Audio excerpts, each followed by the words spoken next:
अनिल मोहन जी द्वारा लिखित देवराज चांद सीरीज का नॉवेल ज्वारी का तीसरा भाग। तब शाम के 5 बज रहे थे। देवराज चांद ऑफिस के उसी कमरे में था। मीडिया और एस के एंटरप्राइजेज का पैसा आ चुका था। रिक्की दयाल का फ़ोन आया था कि वो 3 करोड़ लेकर आ रहा है। कुछ देर पहले ही सुमन देवी के साथ राहुल ओबेरा उसके पास से होकर गया था। देवराज चांद ने यही कहा कि वो नहीं जानता कि वो उसका भाई है। राहुल ओबेराय ने उसे समझाने के लिए जोर डाला कि वो उसका भाई है।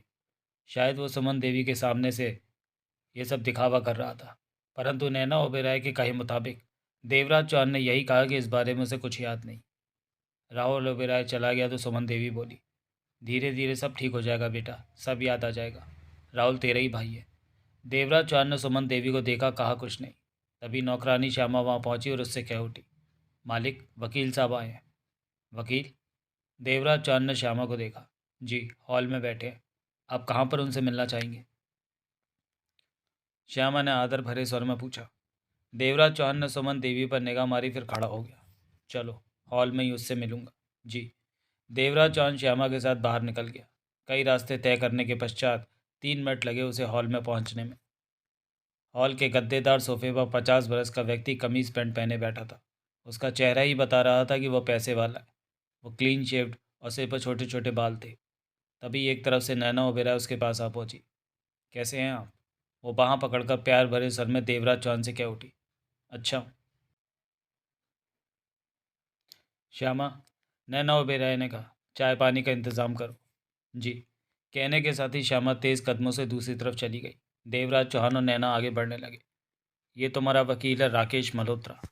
तुम इस पर पूरा भरोसा करते हो। यूं तो इसकी इज्जत करते हो तुम, लेकिन कभी कभी मजाक भी कर लेते हो। यदा कदा इससे सलाह और बात करते रहते हो। महीने में तुम्हारी और इसकी एक मुलाकात अवश्य होती है। तुम्हारी बीमारी के दौरान ये अक्सर आता रहा तुम्हारा हाल पूछने। ये तुम्हारा शुभचिंतक है। तुम इसे मल्होत्रा कहकर हाथ मिलाते हो। तब तक वे दोनों पास आ पहुंचे थे। वकील राकेश मल्होत्रा मुस्कुराकर खड़ा हुआ और हाथ आगे बढ़ाकर खड़ा हुआ। हेलो ओबेराय साहब, आपको इस तरह ठीक ठाक देखकर मुझे कितनी खुशी हो रही है मैं बता नहीं सकता। मैं अक्सर आता था आपका हाल पूछने, देखने आपकी हालत देखकर विश्वास नहीं। मैं अब ठीक हूँ मल्होत्रा। देवराज चांद मुस्कुराकर बोला, एकदम फिट। क्यों, ठीक है ना? अब तो मैं ठीक ही ठीक कहूँगा, मल्होत्रा हंसा। बैठो। वे दोनों बैठे। नैना ओबेराय भी बैठ गई। 3 दिन पहले ही मुझे खबर मिली कि आप ठीक हो गए, तो मैंने सत्य मालूम करने के लिए घर पर फ़ोन किया। आपकी मिसेज़ ने फ़ोन रिसीव किया, आपके ठीक होने की पुष्टि की, लेकिन कहा कि 2-3 दिन बाद ही मुलाकात हो सकती है। यही वजह रही कि मैं 2-3 दिन बाद आया। काम तो कोई नहीं, बस आपको सही सलामत देखना चाहता था। अब ठीक हूँ। सुना है आप बहुत ही बढ़िया इत्तेफाक से ठीक। भगवान की माया वकील साहब। नैना आभार भरे स्वर में क्या उठी। ऊपर वाला जब जो करता है उसमें कोई भला ही छुपा होता है। मेरे पति ठीक हो गए, यही मेरे लिए बहुत है। हाँ। राकेश मल्होत्रा ने गहरी सांस ली। ओबेराय साहब का ठीक हो जाना ही बहुत है। मैं तो तब से ही परेशान हो रहा था कि जाने आपको होश आता है या नहीं।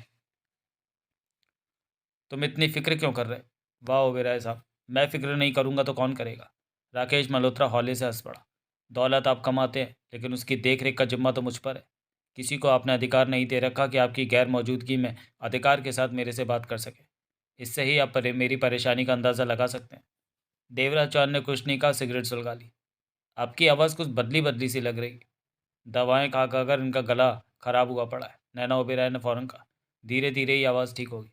तभी श्यामा खूबसूरत ट्रॉली धकेलते हुए वहां पहुंची और ट्रॉली में रखे चाय के प्याले उसने टेबल पर रखने के पश्चात ट्रॉली के नीचे वाली जगह से खाने की प्लेटें निकालकर टेबल पर रखी और ट्रॉली सहित वापस चली गई। राकेश मल्होत्रा ने पाँव के पास रखा ब्रीफकेस उठाकर उसे घुटनों पर रखा और खोलकर उसमें से फाइल निकाली। फिर ब्रीफकेस वापस रख दिया। तभी नैना ओबेराय क्या उठी। चाय लीजिए वकील साहब, अभी इनसे काम की कोई बात नहीं कीजिए। इन्हें डॉक्टर ने आराम करने को कहा। ये कोई काम नहीं है, राकेश मल्होत्रा फाइल खोलता हुआ बोला। मामूली सा काम है। इस काम की वजह से मैं तब से ही परेशान था जब से इनका एक्सीडेंट हुआ। इनके सिर्फ एक साइन की ज़रूरत है। ऐसी क्या आफत आ गई मल्होत्रा? देवराज चांद बोला।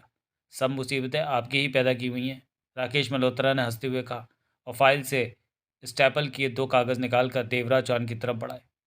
ये तो रही आपकी पहली वसीयत, जो कि आपने रद्द करने को कहा था। देवराज चांद ने वो दोनों कोर्ट पेपर थामे और पढ़ने लगा। राकेश मल्होत्रा ने फाइल से कागज़ों का अन्य जोड़ा निकालकर उसकी तरफ बढ़ाया। ये रही दूसरी वसीयत। जैसा आपने कहा था वैसी वसीयत ही मैंने तैयार की, लेकिन इस पर हस्ताक्षर करने से पहले ही आपका एक्सीडेंट हो गया। जब तक आप इस पर हस्ताक्षर नहीं करेंगे पहली वसीयत रद्द नहीं होगी। देवराज चौहान पहली वसीयत पढ़ता चला गया। चुप्पी सी छाई रही उसके पढ़ने तक। पहली वसीयत में उसने अपनी सारी ज़मीन जायदाद बिजनेस सब कुछ मौत के बाद अपने मामा पवन भाटिया के नाम कर रखा था, जो कि अजीब बात थी। सुधीर ओबेराय ने अपनी पत्नी, भाई या माँ के नाम कुछ नहीं किया था, सब कुछ मामा के नाम पर कर दिया था। ऐसा क्यों किया था ओबेराय ने? वो बेवकूफ़ तो है नहीं जो सब कुछ मामा के हवाले करने को कहे। जो खास सगे साथ रहते थे उनके नाम कुछ भी नहीं। स्पष्ट था कि मामा के नाम सब कुछ करने के पीछे कोई तो वजह रही होगी। देवराज चौहान ने नजरें उठाकर राकेश मल्होत्रा को देखा। ये रही दूसरी वसीयत जो आपने तैयार करवाई थी, लेकिन हस्ताक्षर होने से पहले ही आपका एक्सीडेंट हो गया। इसलिए अब सुना है कि आप ठीक हो गए तो सबसे पहले इसी काम को पूरा कर लेना ठीक समझा। उसके हाथ से दूसरी वसीयत लेकर देवराज चौहान ने पढ़ी।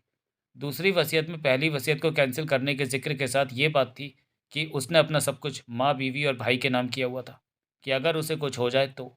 दूसरी वसीयत में सिर्फ सुधीर ओबेराय के हस्ताक्षरों की ज़रूरत थी। देवराज चौहान ने वसीयत पढ़ने के बाद शांत निगाहों से नैना ओबेराय को देखा। वो अपनी बिल्लौरी आंखों से उसे ही देख रही थी। ये लीजिए। राकेश मल्होत्रा ने कमीज़ की जेब में फंसे पेन को निकालकर खोला और उसकी तरफ बढ़ाया। इस पर अपने हस्ताक्षर कर दीजिए। गवाही के तौर पर मैं अभी 2 जिम्मेवार व्यक्तियों को बुला लेता हूँ। देवराज चौहान ने दोनों वसीयतें टेबल पर रखी और चाय का प्याला उठाकर घूंट भरा। वकील राकेश मल्होत्रा का पेन वाला हाथ बढ़ा हुआ था। वसीयत वापस रखते पाकर उसके चेहरे पर अजीब से भाव उभरे। क्या हुआ? चाय लो मल्होत्रा, ठंडी हो रही है, देवराज चौहान ने शांत स्वर में कहा। राकेश मल्होत्रा ने फौरन पेन रखा और चाय का प्याला उठा लिया। नैना ओबेराय की बिल्लौरी आंखें टेबल पर मौजूद वसीयत के कागजों को देख रही थी। पहले आप हस्ताक्षर कर देते तो, राकेश मल्होत्रा ने कहना चाहा। मेरी तबीयत इस हद तक ठीक नहीं कि वसीयत जैसी चीज़ी चीज़ पर साइन कर सकूं। देवराज चौहान क्या उठा। राकेश मल्होत्रा ने देवराज चौहान को देखा, फिर नैना ओबेराय को।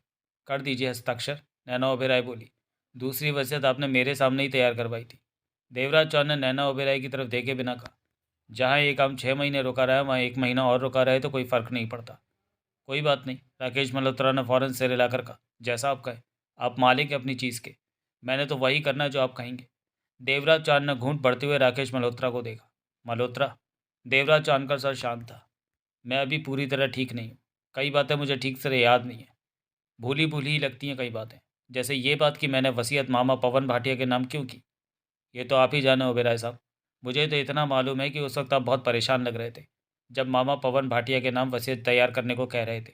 तब शुभचिंतक होने के नाते मैंने आपको बहुत समझाया कि अरबों की चल अचल दौलत इस तरह मामा के नाम करना ठीक नहीं, लेकिन आप अपनी बात पर अड़े रहे। मुझे तो कुछ बताया नहीं और मामा श्री पवन भाटिया के नाम वसीयत करा कर ही रहे। मेरा काम आपकी बात मानना है। अगर मुझे आपकी कोई बात गलत लगती है तो रोक देता हूँ। आप माने या ना माने, आपकी मर्जी। देवराज चौहान की निगाह वकील राकेश मल्होत्रा पर थी। राकेश मल्होत्रा स्वाभाविक व्यवहार करता लग रहा था। तो मैंने वसीयत बदली क्यों? देवराज चौहान बोला। आप अपनी बातें मेरे से पूछ रहे हैं, जबकि मेरे को तब पता हो कि अगर आपने बताया हो। वसीयत बदलते हुए टालने वाले ढंग से आपने मुझे इतना ही कहा था कि मामा शराबी हो गया है, उस पर अब विश्वास नहीं रहा। देवराज चौहान कुछ नहीं बोला। तभी नैना ओबेराय कह उठी। मामा यहाँ जब भी आता था सिर झुकाकर आता था और सबको पूरी इज्जत देता था। वो शराबी तो पहले से ही था, लेकिन जब उसे मालूम हुआ कि आपने वसीयत उसके नाम कर दी है तो वो मालिकों की तरह यहाँ आकर व्यवहार करता। पहले तो वो छिपकर पीता था, फिर दिन दहाड़े पीकर यहाँ आने लगा, हमें हुक्म देता। 2 बार तो वह मेरीन ड्राइव और सांता क्रूज वाले ऑफिस में नशे में पहुंचकर हल्ला मचाया आया। दोनों बार आपकी बिजनेस मीटिंग खराब हुई। वो हर जगह का जाकर ये कहता था कि तुम्हारे सब धंधे का मालिक वो है, तुम्हारी सारी दौलत उसकी है। तुम्हारे दोस्त रिक्की दयाल से उसने ये कहकर 10 लाख रुपये ले लिया कि तुम्हारे मरने पर वो ब्याज के साथ रकम लौटा देगा। रिक्की दयाल ने तुमसे दोस्ती की खातिर पैसे दे दिए कि वो तुम्हारा मामा है। ये जुदा बात है कि मालूम होते ही तुमने उसी बार रिक्की दयाल को 10 लाख पहुंचा दिए और कहा कि दोबारा मामा को पैसा ना दे। देवराज चौहान की नज़रें नैना ओबेराय के तीखे हो चुके चेहरे पर टिक चुकी थी। तभी सुमन देवी पास पहुंचते हुए बोली। छोड़ो बहू, किसका नाम ले लिया तुमने? उसे तो भाई कहते हुए शर्म आती है। मुझे कहने दीजिए माँ जी। नैना ओबेराय के सर में गुस्सा भरा आया था। वो पुनः देवराज चौहान से बोली। ये सब बातें वकील साहब भी जानते हैं, परंतु आपको इज्जत दे रहे चुप रहकर। मामा के बारे में अपने मुंह से कुछ कहे, आपको शर्मिंदा नहीं करना चाहते। सुमन देवी सोफा चेयर पर बैठते हुए क्या उठी। सुधीर, इस घर में पवन की बात तभी खत्म हो गई जब तुमने गेट पर खड़े रहने वाले गनमैनों को आदेश दे दिया था कि मामा को किसी भी कीमत पर भीतर नहीं आने दिया जाए। अगर ये बाहर आकर हल्ला करे तो पुलिस को फ़ोन किया जाए। मैं तो पवन की आदतों को जानती थी, लेकिन तुम ही मामा के प्यार पर गिरे हुए थे। देवराज चौहान ने आखिरी घूंट भरकर प्यारा टेबल पर रख दिया। चेहरे पर शांत भाव थे। सुमन देवी को देखने के पश्चात उसने सिगरेट सुलगाई। पवन का जिक्र क्यों आया अब? सुमन देवी ने अधिकार भरे स्वर में कहा। उनके नाम पर रखी वसीयत बदलनी, ये बात तो महीने पहले हो चुकी है। अब माँ जी, बदली वसीयत पर हस्ताक्षर नहीं हुए थे कि इनका एक्सीडेंट हो गया था, नैना ओबेरॉय ने शांत स्वर में कहा। इनके ठीक होने की खबर वकील साहब को मिली तो ये वसीयत लेकर आ गए साइन कराने के लिए। तो परेशानी किस बात की? सुमन देवी ने ठोका। वसीयत पर हस्ताक्षर करने के लिए खुद को स्वस्थ नहीं मान रहे। नैना ओबेरॉय बरबसी मुस्कुरा पड़ी। सुमन देवी ने देवराज चौहान को देखा। तबीयत तो ठीक है बेटा? हाँ, देवराज चौहान ने सिर हिलाया। तो फिर साइन कर दे, इसमें सोचने की क्या बात? इन बातों के अलावा वसीयत बदलने के पीछे और क्या कारण था? ये कारण क्या कम है? सुमन देवी उखड़े सर में क्या उठी। जब उसने आखिरी बार तुम्हारे ऑफिस में आकर हंगामा खड़ा किया तब तो बहुत पिए हुए था। गुस्से में आकर तुमने पवन से कह दिया कि अगर उसकी यही हरकतें जारी रही तो वो वसीयत बदल देगा। उस वक्त तो वो चला गया, लेकिन उसी रात पवन शराब पिए यहाँ आया और नशे में तुम्हें बुरा भला कहने लगा। उसने तुम्हें यहाँ तक कह दिया कि अगर तुमने वसीयत बदली तो इसका अंजाम बहुत बुरा होगा। ये सुनते ही तुमने उसके सामने ही मल्होत्रा को फ़ोन करके वसीयत बदलने और नई वसीयत तैयार करने को कहा। यह सुनकर पवन तुम्हें धमकियां देता हुआ चला गया। उसके दूसरे दिन ही तुम्हारा एक्सीडेंट हो गया। हम सबको ही पहले यह शक रहा कि पवन ने ही तुम्हें खत्म कराने की कोशिश की है कि तुम वसीयत ना बदल सको, साइन ना कर सको। खानदान की इज्जत की खातिर हमने उसका नाम पुलिस के सामने नहीं लिया। इस पर भी वो तुम्हारा हाल पूछने देखने कुछ बार आया। हमने उसे आने दिया। तुम बीमार थे, ऐसे में हम कोई नया तमाशा नहीं खड़ा होना देना चाहते थे। पवन ने कई बार मेरे से माफ़ी मांगी कि उस दिन उसने नशे में गुस्से में यूं ही तुम्हें बहुत कुछ कह दिया, धमकी दे डाली। हम ये ना सोचे कि यह एक्सीडेंट उसने कराया है। ऐसा कुछ नहीं है। वो बोलता रहा, हम सुनते रहे। तुम्हें भी याद होगा, तुम्हारे सामने ही उसने ये बातें कही थी जब तुम बेड पर पड़े थे। कुछ बार वो आया, फिर उसने अपना आना कम कर दिया। अब 3 महीनों से वो नहीं आया। हमने तुम्हारे एक्सीडेंट के बाद उसे ना तो बुरा कहा और ना ही अच्छा कहा। मैं तो तेरी बीमारी को लेकर परेशान थी। देवराज चौहान की निगाह सुमन देवी के चेहरे पर टिकी थी। कुछ पलों तक वहाँ खामोशी रही। तभी वकील राकेश मल्होत्रा क्या उठा। आपने ये सब बातें मुझे बताई भी थी ओबेरॉय साहब। आपके पूछने पर भी मैंने इसलिए आपको कुछ नहीं बताया कि पुरानी बातों को दोहराने का क्या फ़ायदा। आपको तो सब कुछ पता ही है, इसलिए आपसे कोई बात नहीं कही। साइन करो सुधीर। दो वकील साहब इसे वसीयत। सुमन देवी की आवाज़ में पूरा अधिकार था। राकेश मल्होत्रा फौरन उठा, टेबल पर पड़ी वसीयत उठाकर पेन के साथ देवराज चौहान के करीब आया। ये लीजिए। देवराज चौहान ने राकेश मल्होत्रा को देखा, फिर शांत मुस्कान के साथ बोला, आपको साइन करवाने की ज़्यादा जल्दी लग रही है? हाँ। राकेश मल्होत्रा भी मुस्कुराया। जल्दी क्यों नहीं होगी? ये मेरी जिम्मेवारी है कि अपने क्लाइंट की बात पूरी करूं, खास तौर से उस क्लाइंट की बात जिससे लाखों रुपये सालाना फीस लेता हूँ। मुझे अपनी जिम्मेवारी का पूरा एहसास है, तभी तो आपसे साइन करा लेना चाहता हूँ। इन 6 महीनों में आपके ढेरों काम इकट्ठे हो गए, वो भी तो निपटाने हैं ओबेरॉय साहब। बैठ जाओ। क्या? अपनी जगह पर बैठ जाओ। राकेश मल्होत्रा ने गहरी सांस ली और वापस अपनी जगह पर बैठता हुआ क्या उठा। बुरा मत मानिएगा ओबेरॉय साहब, लेकिन ये सब अजीब सा लग रहा है मुझे। आपने वसीयत तैयार करवाई, फिर आप बीमार हो गए, सब ठीक हुए तो वसीयत पर साइन करने से मना कर रहे हैं।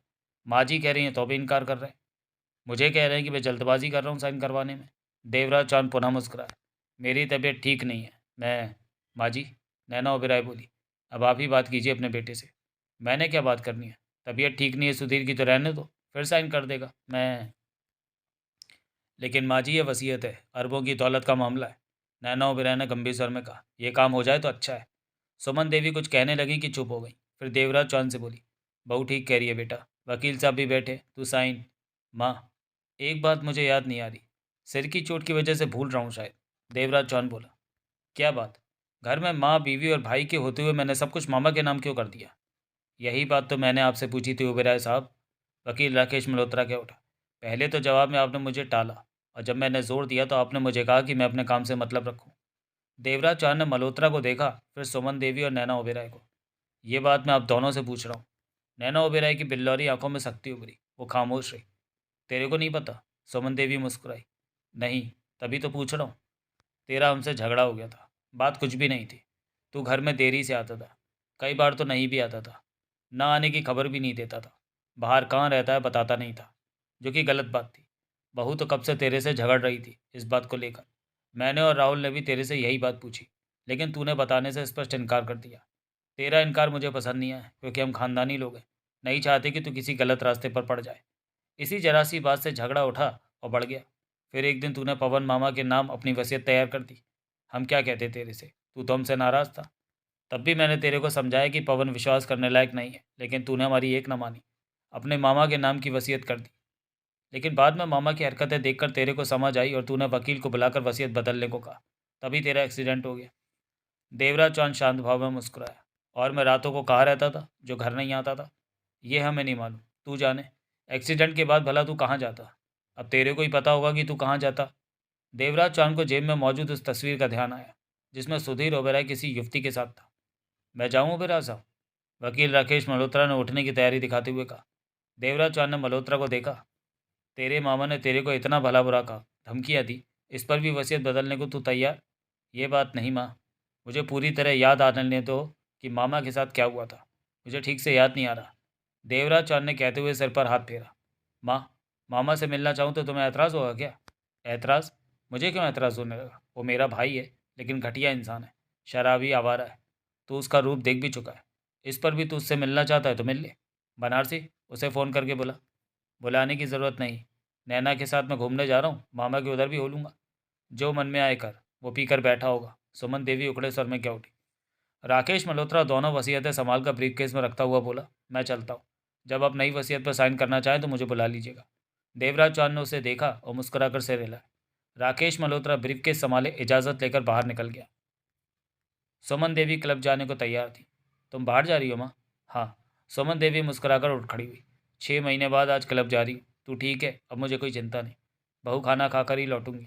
ये पवन से मिलना चाहता है, मिला देना उससे। नैना ओबेरॉय ने सिर हिला दिया।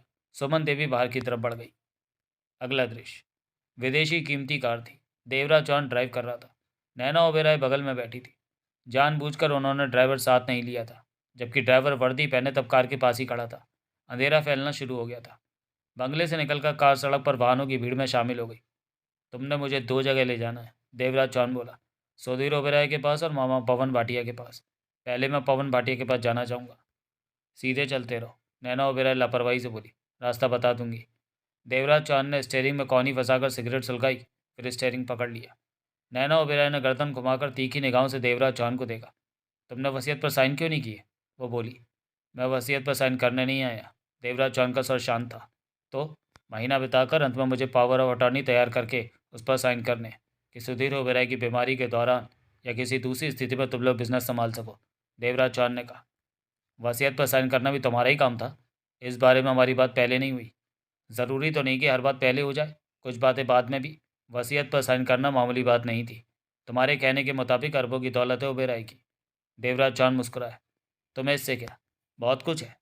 मैं नहीं चाहता कि मेरे हाथों कोई गलत काम हो। 25 लाख रोज का रुपया तुम मुझे दे रहे हो, लेकिन तुमने मुझे खरीदा नहीं है कि तुम्हारी हर बात मानूं। मैं बिकने वालों में से नहीं हूँ।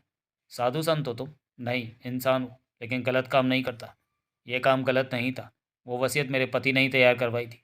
वो वसीयत बदलना चाहते थे। मैंने कब कहा कि तुम गलत हो? तुम सच कह रही हो, लेकिन मेरी तसल्ली होना ज़रूरी है कि वो वसीयत सुधीर ओबेरॉय ने ही तैयार। तुम्हारी तसल्ली क्यों ज़रूरी है? नैना ओबेरॉय के दांत पिच गए। क्योंकि उस वसीयत पर मैंने सुधीर ओबेरॉय के रूप में गवाहों के सामने साइन करने हैं। साइन तो कोई भी नकल मार कर देगा, लेकिन गवाहों के सामने सुधीर ओबेरॉय साइन करे तो उसे कोई झुठला नहीं सकता। इस वक्त मैं सुधीर ओबेरॉय हूँ। तुम्हें मेरी तसल्ली कराना बहुत ज़रूरी है, उसके बाद ही मैं साइन करूँगा। और तुम्हारी तसल्ली कैसे होगी? मैं नहीं जानता। शायद आने वाला वक्त मुझे समझा दे कि वो वसीयत ठीक है। मुझे उस पर साइन करने चाहिए। नैना ओबेरॉय अपनी बिल्लौरी आंखों से उसे घूरती रही। देवराज चौहान सामने देखता कार ड्राइव करता रहा। आगे वाले चौराहे से बाई तरफ मोड़ लो, वो बोली। देवराज चौहान ने कश लिया। सामने से आने वाली गाड़ियों की रोशनियां उन पर पड़ रही थी।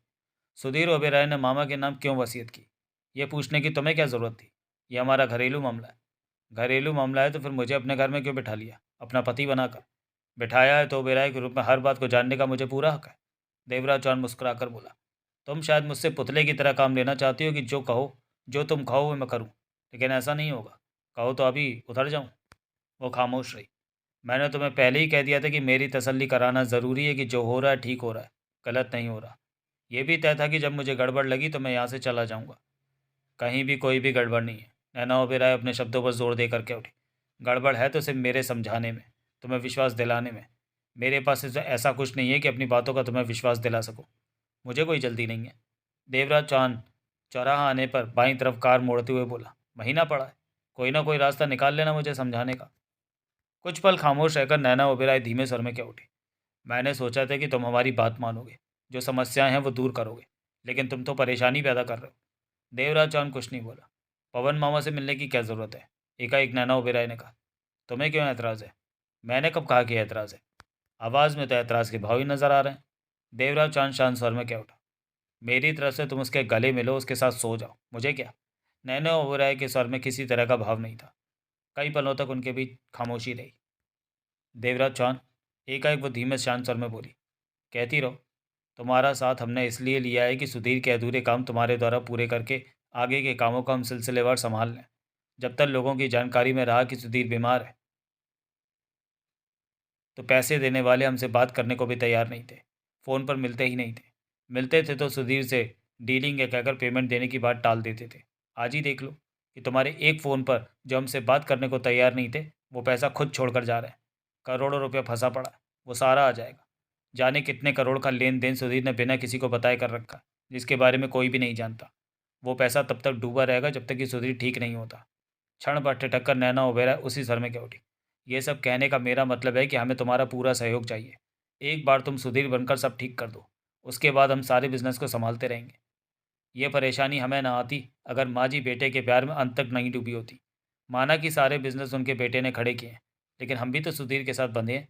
मेरा पति बीमार होकर बेड पर पड़ गया, ना बोल सकता है ना हिल सकता है। ऊपर से बिजनेस का नुकसान, जिसे माँ नहीं समझ रही कि आने वाले वक्त में हम फुटपाथ पर आ जाएंगे। बेटे के प्यार में ना पड़कर माँ जो समझदारी से काम लेकर कोर्ट द्वारा बिजनेस और बैंक अकाउंट के सारे अधिकार ले लेती, तो हमें तुम्हारी ज़रूरत ना पड़ती।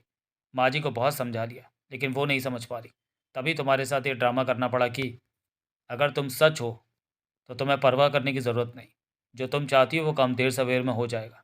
हालातों को देखते हुए मेरी तसल्ली हो जाएगी तो मैं हर जगह साइन कर दूंगा। बेहतर होगा कि जल्दबाजी मत करो। नैना ओबेरॉय ने कुछ नहीं कहा। कुछ पलों तक कार में खामोशी रही। वो सामने गली में बाएं मोड़ लेना। नैना ने खामोशी तोड़ी। देवराज चौहान ने उसके कहने के मुताबिक कार मोड़ी तो वो बोली, बस कार यहीं रोक दो। देवराज चौहान ने कार रोक दी। शाम के 8 बज रहे थे। अंधेरा फैल चुका था। स्ट्रीट लाइटें रोशन थी। कॉलोनी का भीतरी इलाका होने की वजह से कम वाहन आ जा रहे थे। यह मध्यम वर्गीय कॉलोनी लग रही थी। छोटे मोटे छोटे छोटे खूबसूरत मकान बने नजर आ रहे थे। भीतर गली में भी मकान, स्ट्रीट लाइटें और कारें खड़ी नजर आ रही थी। देवराज चौहान ने इंजन बंद करके नैना ओबेरॉय को देखा। वो सामने जिस मकान के बाहर और भीतर भी लाइट जल रही है, वो सुधीर के मामा पवन भाटिया का मकान है। नैना ओबेरॉय ने सामान्य स्वर में कहा। पहले मामा पवन को सुधीर ने अपने बिजनेस में लगा रखा था, लेकिन रुपए पैसे की गड़बड़ करने लगा। सुधीर ने उसे काम से हटा दिया था। ये 5 साल पहले की बात है। लेकिन पवन मामा के हर ज़रूरत को पूरा करता था। लेकिन ये मकान भी सुधीर ने लेकर दिया था। कार भी सुधीर ने दी थी और हर महीने 25,000 रुपये सुधीर की तरफ से पवन मामा को पहुंच जाता है। देवराज चांद ने सिर हिलाया और बोला, तुम नहीं चल रही? नैना ओबेरॉय ने बेहद मध्यम रोशनी में बिल्लौरी आंखों से देवराज चौहान को देखा। क्या तुम चाहते हो कि मैं साथ चलूं? नहीं, मुझे मालूम है अगर मैं तुम्हारे साथ गई तो शायद तुम मामा पवन से ठीक तरह बात ना कर सको। जबकि मैं चाहती हूँ कि तुम अपनी तसल्ली के लिए खुलकर उससे बात करो। जो भी जानना पूछना चाहते हो पूछो, जानो। देवराज चौहान ने कार का दरवाज़ा खोला और बाहर निकला। भीतर से नैना ओबेरॉय की आवाज़ आई, ये सोचकर वापस मत आना कि मैं बोर हो रही हूँ। देर हो गई, मुझे बोरियत नहीं होती। देवराज चौहान ने कार का दरवाज़ा बंद किया और उस मकान की तरफ बढ़ गया। अगला दृश्य। बेल बजाने पर 50 बरस के व्यक्ति ने दरवाज़ा खोला। उसकी सांसों से आती विस्की की स्मेल देवराज चौहान ने महसूस की। वो 50 के आसपास का था। सिर के बाल ढंग से बना रखे थे, क्लीन शेव था। उसने नाइट सूट पहन रखा था। पाँव में कीमती स्लीपर थे। देखने में वो शरीफ और खाता पीता लग रहा था। देवराज चौहान पर नज़र पड़ती उसके चेहरे पर हैरानी के ढेर सारे भाव उभरे। आंखें फाड़े वो देखता रह गया उसे। कुछ पलों के लिए तो वो सांसें लेना भूल गया था। क्या हुआ? देवराज चौहान के शब्दों पर जैसे वो नींद से उठा। उसका शरीर जोरों से कांपा। भांजे, सुधीर, तू तू ठीक हो गया? उसके होंठों से अजीब सा स्वर निकला। देवराज चौहान समझ गया कि वही पवन मामा है। हाँ मामा, ठीक हो गया, देवराज चौहान ने कहा और उसकी बगल से होकर भीतर प्रवेश कर गया। पवन भाटिया दरवाज़ा बंद करके पलटा और वहीं खड़ा रहा। अजीब से भावों से उसका चेहरा गड़बड़ हो रहा था। वो देवराज चौहान को देखे जा रहा था। देवराज चौहान ने हर तरफ नज़र मारी। वो ठीक साइज का सामान्य ड्राइंग रूम था। सादे ढंग से बहुत अच्छी तरह सजावट की गई थी। सेंटर टेबल पर विस्की की बोतल खुली पड़ी थी। पास ही गिलास था जिसमें थोड़ी सी विस्की बची थी। बोतल की हालत बता रही थी कि उसे अभी खोला गया है। देवराज चौहान पलटकर पवन भाटिया को देखने लगा। हैरान क्यों हो रहे हो? तुम ठीक हो गए और भांजे मुझे किसी ने खबर भी नहीं की। इतना तो बुरा नहीं हूँ मैं। पवन भाटिया के सर में भर्राहट आ गई। कम से कम मुझे बता तो देते कि तू ठीक हो गया।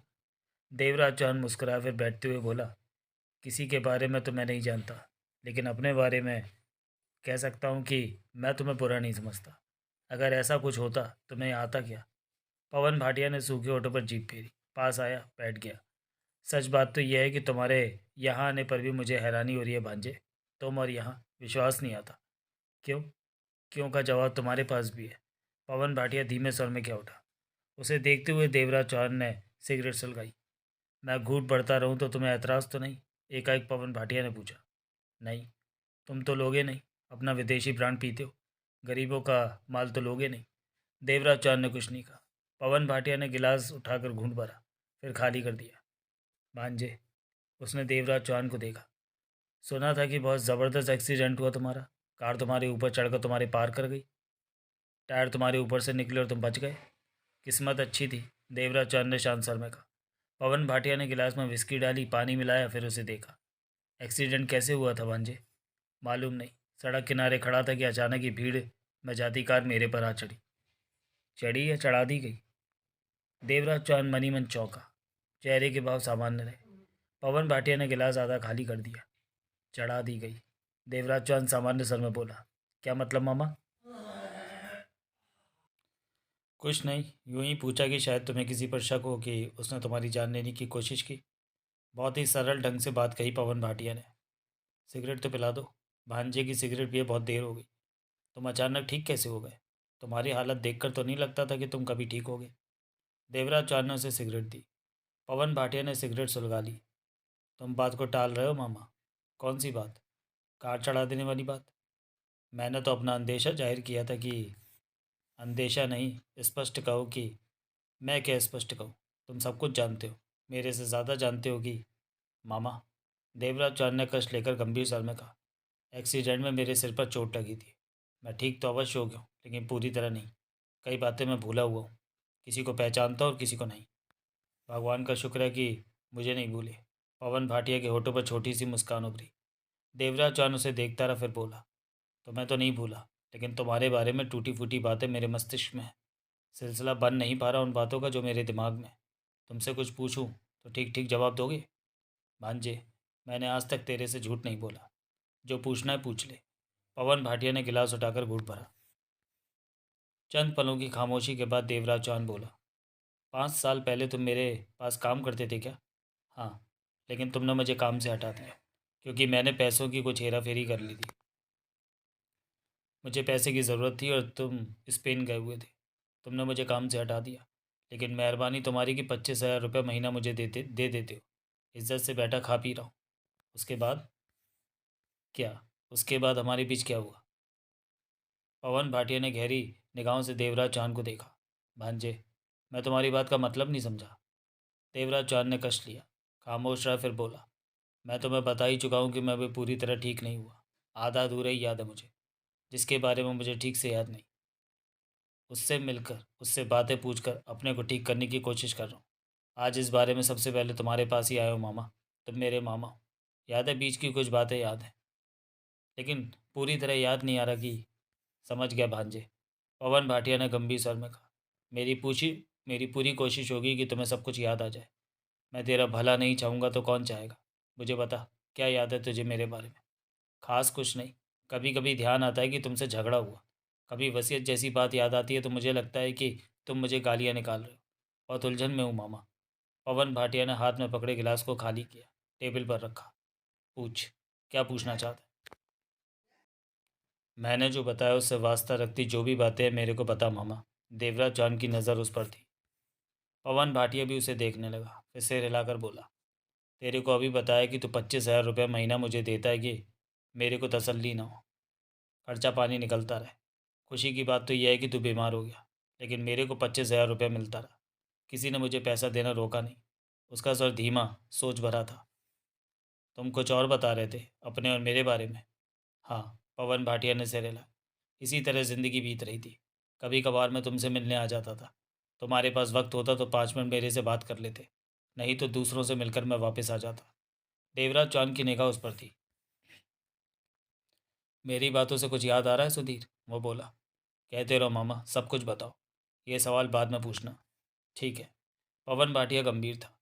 इसी तरह ज़िंदगी कट रही थी कि अपने एक्सीडेंट से कुछ वक्त पहले तुमने मुझे बुलाया और बताया कि तुमने अपना सब कुछ मेरे नाम कर दिया। तुम्हारी मौत के बाद मैं ही तुम्हारी हर चीज़ का मालिक होऊंगा। उस वक्त वहाँ बहू और राहुल भी बैठा था। वो दोनों बहुत गुस्से में थे। जब तुमने ये बात मुझे कही तो मैं हंसकर बोला था कि फिर तो इस जन्म में मैं राजा नहीं बन पाऊंगा, क्योंकि तुमसे पहले तो मैंने ही मर जाना। अच्छा होगा कि सब कुछ किसी और को दे दो और मुझे 1-2 करोड़ की रकम ही दे दो। देवराज चौहान उसे देख रहा था, लेकिन उस वक्त मैं महसूस कर चुका था कि घर में कुछ हुआ है, वरना तुम यूँ इस तरह सारी जायदाद मेरे नाम न करते। ये एक बहुत बड़ा फैसला था, इतनी जल्दी नहीं लिया जा सकता। लेकिन मुझे बताने तक तुम अपना सब कुछ मेरे नाम कर चुके थे। स्थिति की गंभीरता का एहसास मुझे हो चुका था, लेकिन मैंने ऐसा दिखावा किया कि जैसे वहाँ के माहौल का मुझे एहसास ही ना हुआ। मैंने बहन यानी सुमन देवी के बारे में पूछा तो बताया गया वो क्लब गई हुई है। बहरहाल मैं वापस चला आया। तुम्हें खुशी नहीं हुई कि इतनी बड़ी जायदाद तुम्हारे नाम पर लग गई? देवराज चौहान का सर सामान्य था। उसने देवराज चौहान की आंखों में देखा, मुस्कुरा पड़ा। खुशी क्यों नहीं हुई? मैं तो खुद को बादशाह समझने लगा था। याद नहीं क्या? बताते रहो। देवराज चौहान ने कश लिया। पवन भाटिया ने उस पर से नजरें हटाई और विस्की का नया गिलास तैयार किया। घूंट भरा, फिर होंठ सिकोड़कर उसे देखा और गिलास था में सिर हिलाकर कह उठा। इतनी बड़ी जायदाद का मालिक बन जाने के बाद मुझ पर दौलत का नशा सवार हो गया। रात तो रात, मैं दिन में भी पीने लगा। मेरे तो अंदाज ही बदल गए। पवन भाटिया गंभीर था। खाना पीना मौज मस्ती, नोटों की क्या परवाह रही। एक बार खत्म हो गए तो तुम्हारे दोस्त रिक्की दयाल से 10 लाख ले लिए। याद होगा तुम्हें, जब तुम्हें मालूम हुआ तो तुमने 10 लाख फौरन उसे लौटा दिए थे। याद है। देवराज चांद ने हौले से सिर हिलाया। उसके बाद 2-4 बार पी पाकर तुम्हारे ऑफिसों में भी गया। वहाँ के स्टाफ को मैंने बताया कि मैं कभी भी उनका मालिक बन सकता हूँ। एक बार तो तुम मीटिंग में थे, तो मैं नशे में धुत वहाँ पहुँचकर जाने किस बात पर तुमसे झगड़ बैठा। तब तुमने मुझे ऑफिस से निकलवा दिया था। इन हरकतों के दौरान तुम जानते थे कि तुम क्या कर रहे थे? क्या कर रहे थे? देवराज चौहान बोला। उसने देवराज चौहान को देखा, मुस्कुराया, फिर हौले से हंस पड़ा।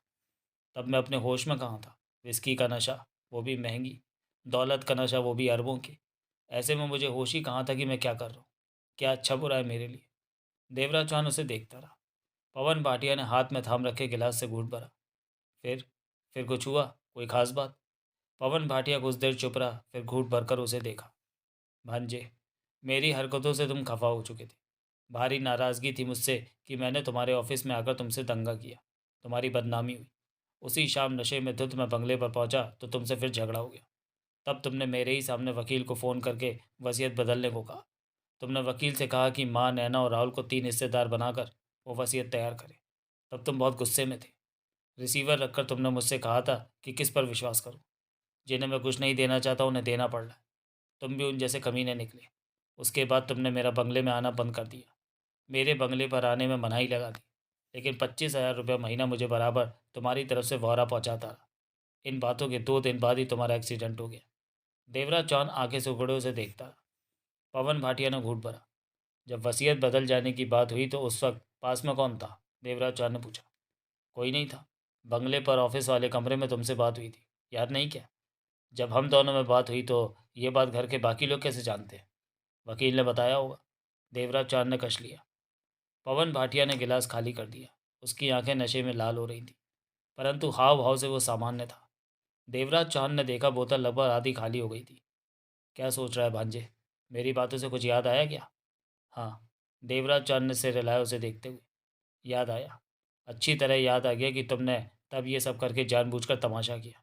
नशे में हर जगह पर जानबूझकर झगड़ा करते रहे। मुझे तुमने देख लेने की धमकी दी थी। ये सब तुमने जानबूझकर किया। पवन भाटिया चौंका, फिर संभल गया। मुस्कान गायब हो गई, होठों में कसाव आ गया। जानबूझकर किया मैंने ये सब? उसके कसाव भरे होठों से निकला। हाँ। क्यों? ये तुम बताओगे। देवराज चौहान ने अपने शब्दों पर जोर देकर कहा। मैं जानता हूँ तुम मुझे सच्चे मन से चाहते हो। तुम ये बात अपने मुंह से कहोगे कि तब तुमने जो किया जानबूझकर किया। मैं जानता हूँ कि तुमने जानबूझकर वो हरकतें की थी। मैं तुम्हें बुरा समझूँ और वसीयत बदल लूँ। यही हुआ। मैंने वकील को वसीयत बदलने को कह दिया। पवन भाटिया देवराज चौहान को देखता रहा। देवराज चौहान उसकी आंखों में झांकता रहा। खामोशी का गुजरना उनके बीच जारी रहा। भांजे, ये बात तुम बहुत देर से समझे। पवन भाटिया क्यों उठे? देवराज चौहान ने गहरी सांस ली, कश लिया, फिर बोला, तुमने ऐसा क्यों किया था? मैंने ऐसा किया था। ये समझ गए तो ये भी समझ गए होगे कि मैंने ऐसा क्यों किया। स्वर धीमा था उसका। मैं तुम्हारे मुंह से सुनना चाहता हूँ। सुधीर, तुम मेरे भांजे हो। वो मेरी बहन का घर है।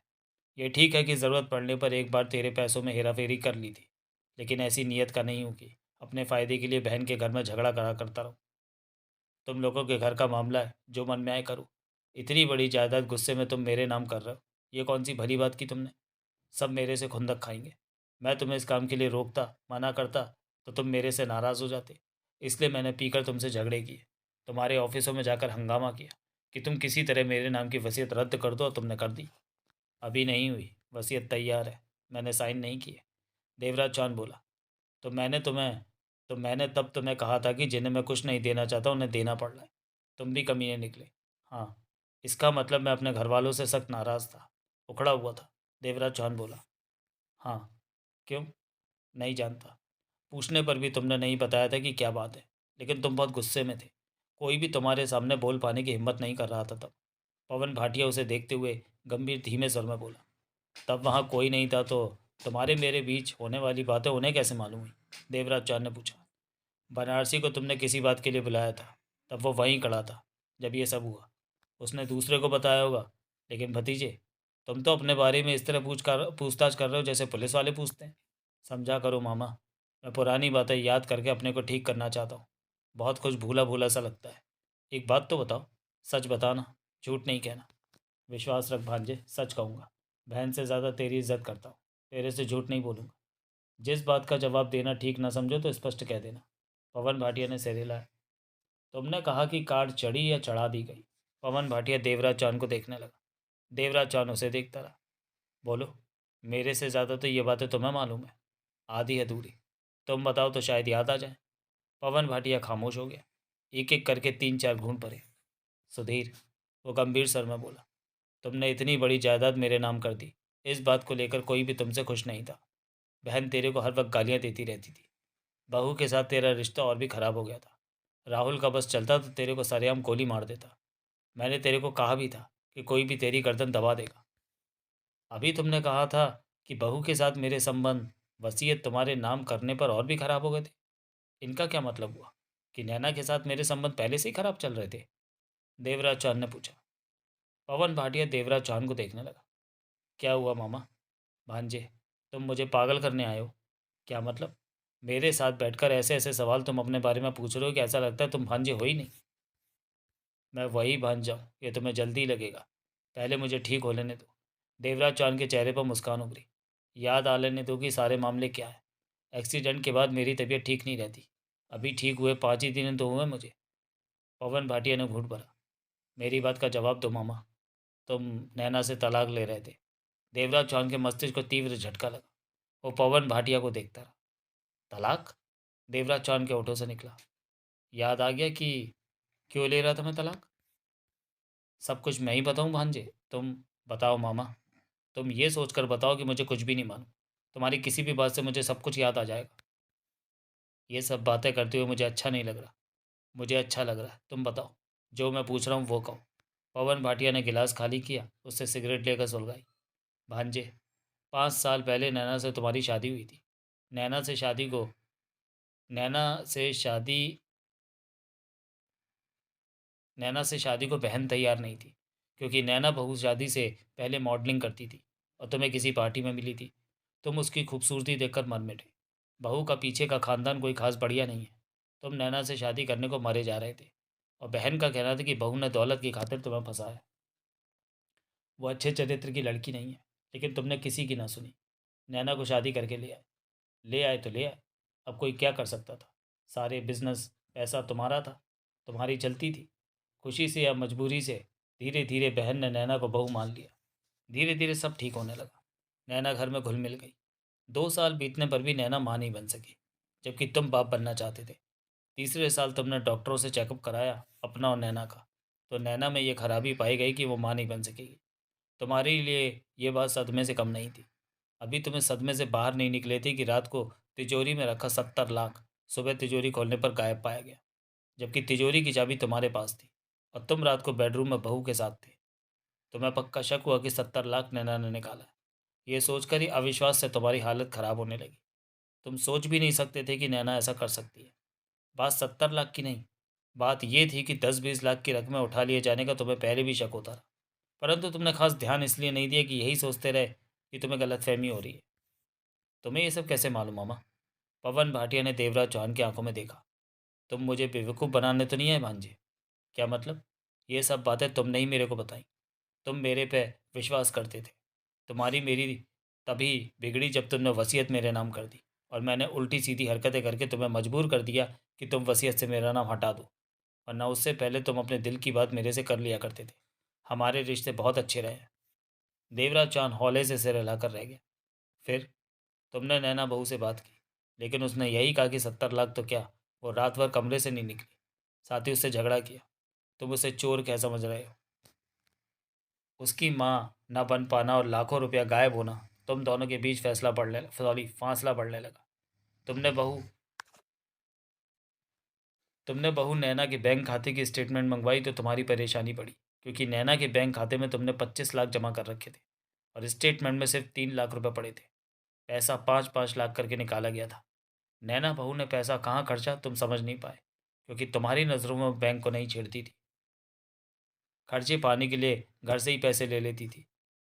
बैंक में रखे 50 लाख कहाँ गए, ये बात तुमने नैना से इसलिए नहीं पूछी कि वो फिर झगड़ बैठी हुई। नैना की हरकतें तुम्हारी नज़रों में शक से भरी उठी। ऐसे में तुमने नैना के बारे में छानबीन करने का फैसला किया कि वो कहाँ क्या करती फिर रही है।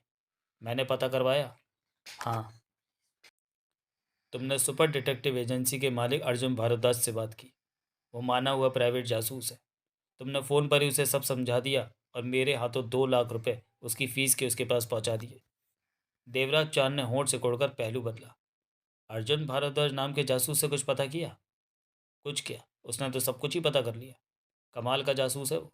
शब्दों के साथ उसने तुम्हारे सामने सबूत भी पेश किए कि तुम या कोई दूसरा उसकी रिपोर्ट को झुठला नहीं सके। क्या पता लगाया उसने नैना के बारे में? भांजे, गड़े मुर्दे मैं ही उखाड़ूंगा क्या? तुम्हें भी तो याद होगा कि। बोलो मामा, लाइन पर इसी तरह चलते रहो। जितने मुर्दे उखाड़ सकते हो उखाड़ो। पवन भाटिया ने गहरी सांस लेकर पैक तैयार किया। घूंट भरा, फिर क्या उठा? प्राइवेट जासूस अर्जुन भारद्वाज ने 12 दिन में नैना बहू के बारे में सारी रिपोर्ट तुम्हारे सामने रख दी थी। अर्जुन भारद्वाज ने तुम्हारे पास आने के लिए फ़ोन किया तो तुमने कहा कि तुम ही उसके पास आ रहे हो, क्योंकि तुम नहीं चाहते थे कि कोई जाने कि तुमने बहू के बारे में जानने के लिए प्राइवेट जासूस की सेवाएं ली हैं, क्योंकि तुमने ही जिद करके उससे शादी की थी। कोई बात होती तो सब तुम्हें ही कसूरवार ठहराते। तो मैं अर्जुन भारद्वाज से उसके ऑफिस जाकर उससे मिला। देवराज चांद गंभीर था। हाँ, तुम मिले। अर्जुन भारद्वाज ने जो तुम्हें बताया, वो बातें उस बम से कम नहीं थी जो तुम्हारे पाँव के नीचे फट गया।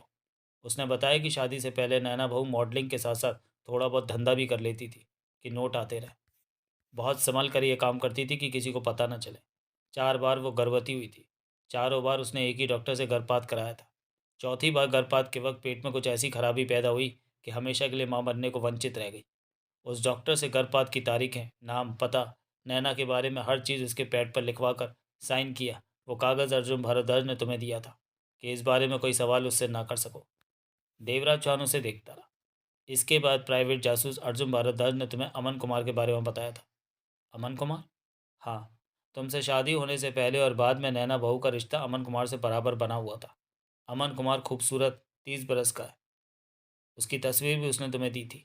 वो मॉडलिंग के लिए तस्वीरें खींचता है, लड़कियों को मॉडलिंग में चांस दिलाता है।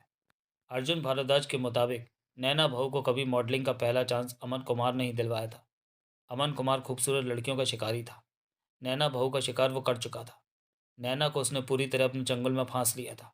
पैसे की भूख तो हमेशा ही रही नैना बहू को। अमन कुमार ने उसे ब्लू फिल्म तैयार करने का लालच दिया कि अगर वो ब्लू फिल्म की हीरोइन बन जाए तो उसे बहुत बड़ी रकम मिल सकती है।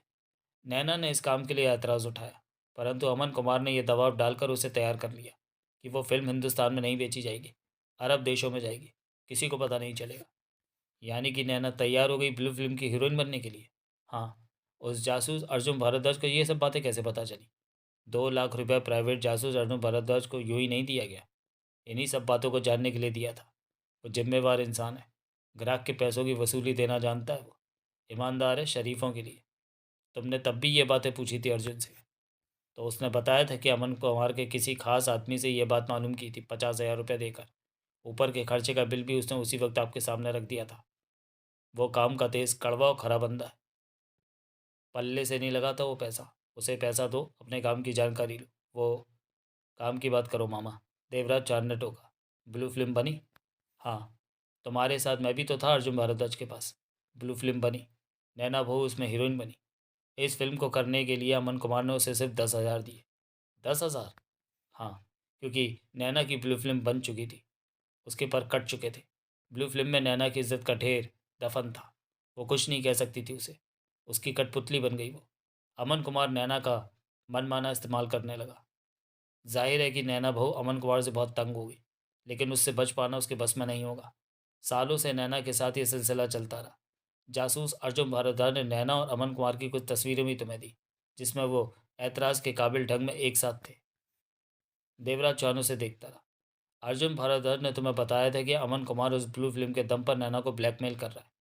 तुम्हारा जो लाखों रुपया गायब हो रहा है, वो रुपया नैना अमन कुमार को पहुंचा रही है, ताकि वो मुंह बंद रखे, वो ब्लू फिल्म तुम्हें ना दिखा दे, भेज दे। नैना शान से ज़िंदगी जीती रहे। यह सब बातें अर्जुन भारद्वाज ने उसी 50,000 रुपये की एवज में अमन कुमार के साथ काम करने वाले व्यक्ति से जानी थी। देवराज चौहान ने कश लेकर सिगरेट एस्ट्रे में डाल दी। फिर मैंने क्या किया? देवराज चौहान बोला। तुम्हारी हालत तो ख़राब हो गई थी भतीजे। तब तुम्हारा चेहरा देखने लायक था। मुझे और जासूस अर्जुन भारद्वाज को लगा कि कहीं तुम घर जाकर नैना को गोली न मार दो। मैंने और अर्जुन भारद्वाज ने तुम्हें समझाया कि कभी कभी ऐसा धोखा हो जाता है। ये कोई नई बात नहीं है। ऐसी हालत में तुम्हें आराम से काम लेना चाहिए। तब तुम्हें ठंडा रहने की सलाह दी गई कि नैना से सीधी सीधी बात करो कि तलाक ले लिया जाए, वरना तुम अमन कुमार से वो ब्लू फिल्म खरीद कर उस फिल्म को कोर्ट में पेश करके आसानी से तलाक ले लोगे। अर्जुन भारद्वाज ने तुम्हें विश्वास दिलाया कि सारे हालातों को समझकर वो तलाक के लिए तैयार हो जाएगी। तो मैंने बात की नैना से। हाँ, तुमने बात की, समझदारी से की, तमाशा खड़ा नहीं किया। पवन भाटिया गंभीर स्वर में बोला। तमाशा खड़ा करते तो घर वाले तुम्हें ही कहते कि नैना को तुम अपनी पसंद से लाए हो। सारी बात तुम पर आती। घर जाकर तुमने बंद कमरे में नैना के सामने सब सबूत रखकर बात की। नैना ने भी समझदारी से काम लिया। सारे हालातों को समझ लिया कि उसका अब इज्जत से रह पाना घर में संभव नहीं। वो नहीं मानेगी तो बात साहब के सामने खुलेगी। जबकि वो तुमसे किसी भी हालत में तलाक नहीं लेना चाहती थी, क्योंकि तुमसे उसे हर जगह हर तरह ऐशो आराम हासिल है। दौलत, बंगला, नौकर, कारें और आज़ादी। लेकिन अपने कर्मों की असलियत खुल जाने पर वो अब अपनी मनमानी नहीं कर सकती थी। उसने तुमसे बहुत माफ़ी मांगी कि जो हुआ नादानी गलती से हुआ, यानी कि तुमसे माफ़ी लेने की हर संभव कोशिश कर डाली, परंतु तुम तैयार नहीं हो। वो पल भर के लिए रुका, फिर बोला, ये सब बातें तुमने ही मुझे बता रखी हैं भांजे, और अब तुम्हें वापस बतानी पड़ रही हैं, जबकि ये सब मुझे अच्छा नहीं लग रहा। कहते रहो मामा, देवराज चौहान बोला। नैना जानती है कि तुम्हें सब कुछ पता है। नहीं, वो कैसे जानेगी? ये बात कोई भी नहीं जानता कि मामा भांजे के अलावा हम में खास तरह की दोस्ती भी है। तभी तो तुमने उसकी किसी बात पर उखड़कर सब कुछ मेरे नाम कर दिया था। नैना के बारे में बताओ, फिर क्या हुआ? देवराज चौहान गंभीर था। जब वो समझ गई कि तुम तलाक लेकर ही रहोगे, तो उसने खामोशी से तलाक देने के 10 करोड़ मांगे। सौदेबाजी होकर वो 3 करोड़ रुपये लेकर तलाक देने पर राजी हो गई। लेकिन उसकी शर्त थी कि वो तलाक होने तक बंगले पर ही रहेगी, और किसी को मालूम नहीं होना चाहिए कि उनके बीच तलाक हो रहा है। तुम्हारे हिसाब से महीने भर की बात थी, उससे पीछा छूट जाना था। तुमने उसकी ये बात मान ली। ये एक्सीडेंट से 4 दिन पहले की बात है। फिर फिर तुमने ऐसे वकील से बात की जो तलाक के केसों का एक्सपर्ट था। इससे पहले कि तुम आगे की कार्रवाई कर पाते, तुम्हारा एक्सीडेंट हो गया। कार तुम्हारे ऊपर आ चढ़ी। पवन भाटिया के होठ बिछ गए। तुम कुछ भी कहते फिरो भांजे, कार तुम पर चढ़ जाना इत्तेफाक नहीं था। तुम्हें मारने की कोशिश की गई थी। तुम नैना से छुटकारा पा लेना चाहते थे। मन ही मन वो तुम्हारी दुश्मन बनी हुई थी। इतनी बड़ी दौलत से उसे सिर्फ 3 करोड़ ही मिल रहा था। उधर राहुल तुमसे मन ही मन गुस्से में रहता था कि तुम उसे सिर्फ 25,000 रुपये महीना देते हो, जबकि इतना पैसा तो 4 दिन में वो खर्च कर देता था। वो तुमसे कई बार कह चुका था कि लाख रुपया उसे खर्च के लिए दिया करो। इस बात को लेकर तुम दोनों में तू मैं भी हो गई थी।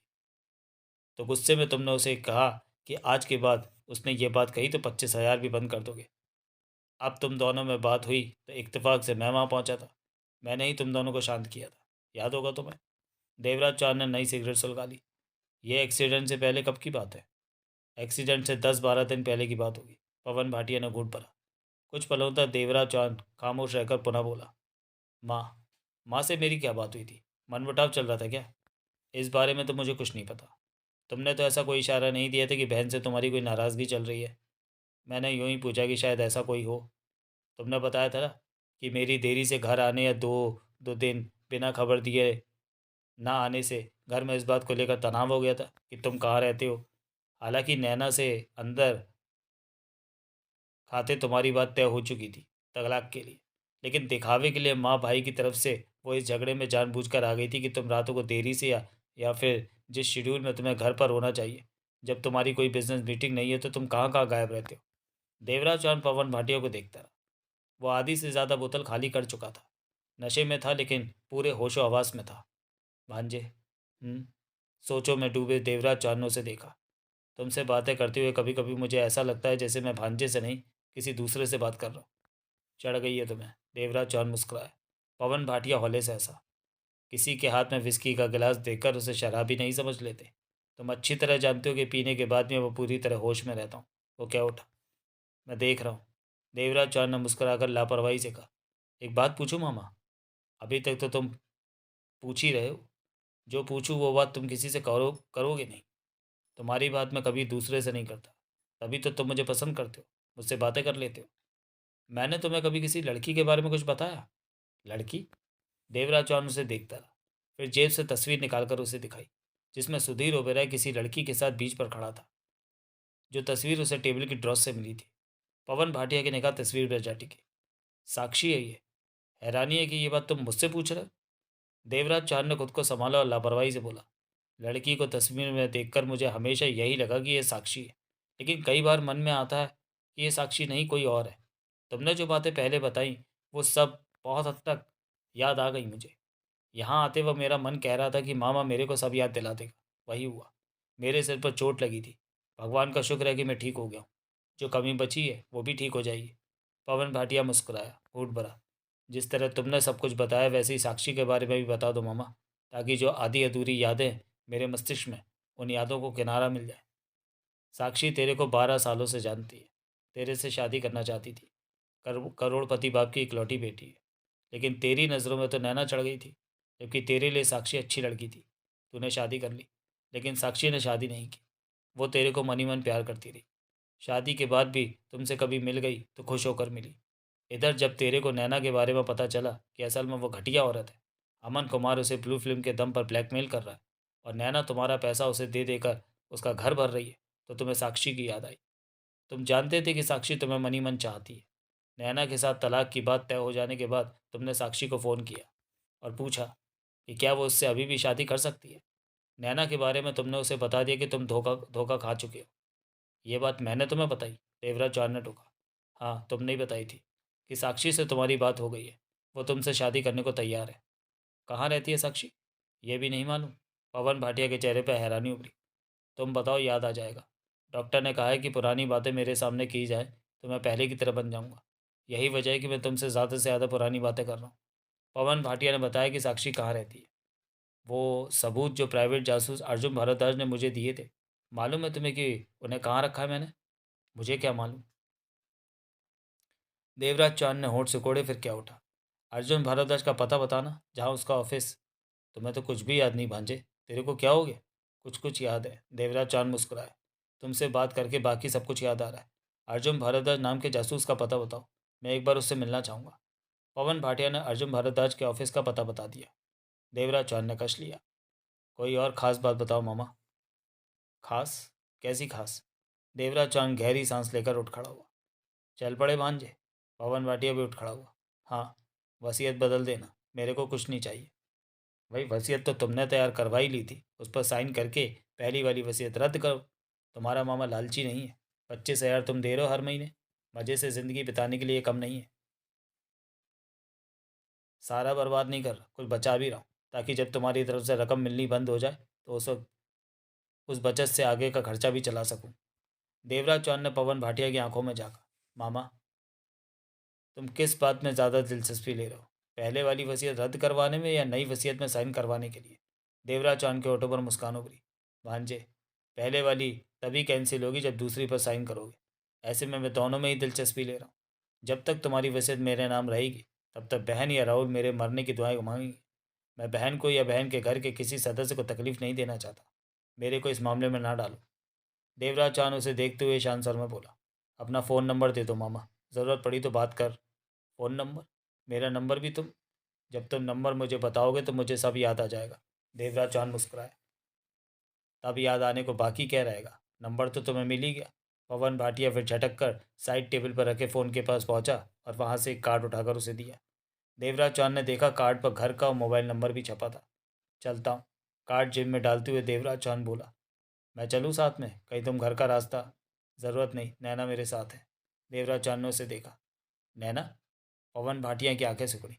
नैना तुम्हारे साथ आई है? हैरानी है। तुम्हें तो नैना के साय से भी नफरत हो गई थी।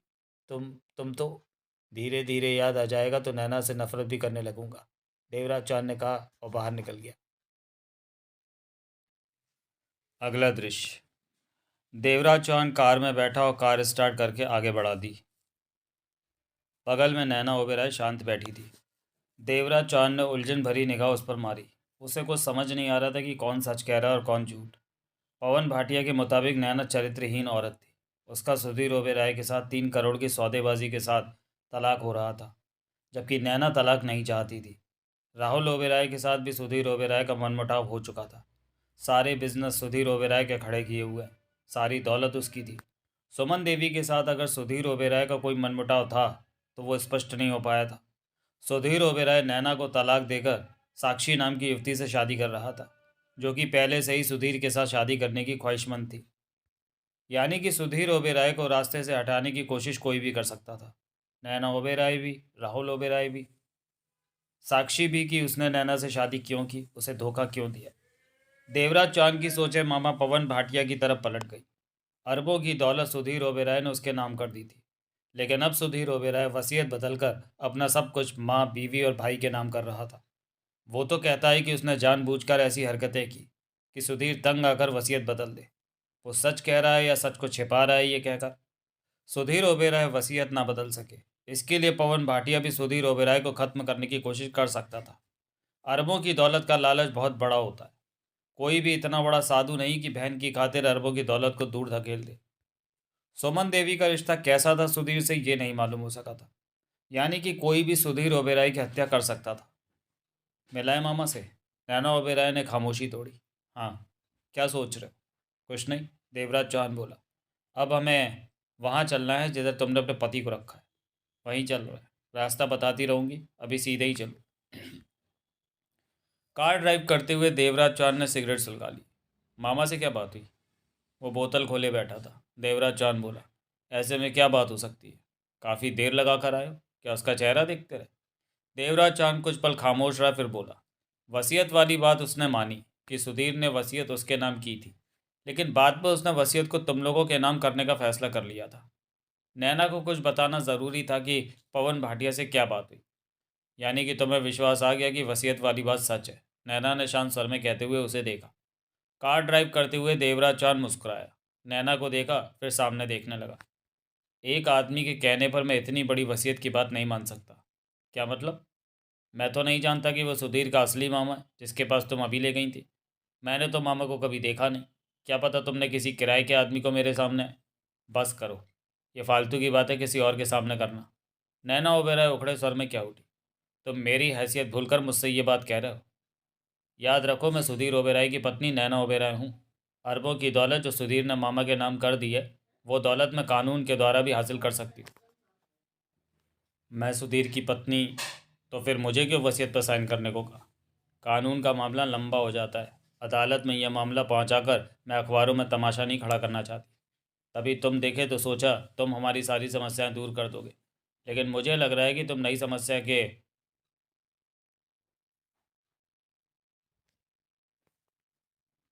रूप में हमारे सामने खड़े हो रहे हो। तुम्हें वकील राकेश मल्होत्रा से सवाल जवाब करने की ज़रूरत नहीं थी। तुम्हें मामा से मिलने की ज़रूरत नहीं थी।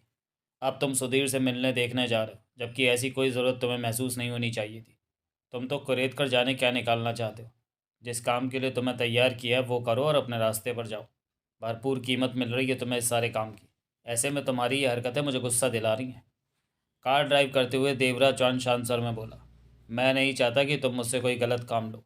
गलत काम तो तुम कर चुके हो, सुधीर का रूप बनाकर। तब ठीक कहती हो, एक गलत काम हो गया, देवराज चौहान ने शांत स्वर में कहा। लेकिन मैं नहीं चाहता कि मेरे से दूसरा गलत काम हो। सुधीर ओबेरॉय के रूप में किए गए उसके साइन बहुत कुछ बना बिगाड़ सकते हैं। तुम्हें चिंता नहीं करनी चाहिए। मैं गलत काम नहीं करूँगा, ठीक काम करूँगा। तुम लोग सच्चे हो तो मैं वसीयत पर साइन ज़रूर करूँगा। मालूम नहीं तुम्हें हमारे सच्चा होने का यकीन कब आएगा। धीरे धीरे आ जाएगा। ये सारी मुसीबत माँ जी के कारण खड़ी हुई है। नैना ओबेरॉय एकाएक सख्त स्वर में क्या उठी। कानून के द्वारा वो सब बिजनेस का, बैंकों का कंट्रोल अपने हाथ में ले लेती तो तुम्हारी ज़रूरत ही ना पड़ती। लेकिन बेटे के प्यार ने उन्हें पागल कर रखा है। लानत है ऐसे प्यार पर जो सब कुछ तबाह कर दे। बेटे का बिजनेस है तो बेटे ही संभालेगा। वो बेड पर पड़ा है, बीमार है, लाखों का नुकसान हो रहा है, करोड़ों की दौलत के लेनदार है, लेकिन कोई भी सुधीर की बीमारी की वजह से पैसा देने को तैयार नहीं।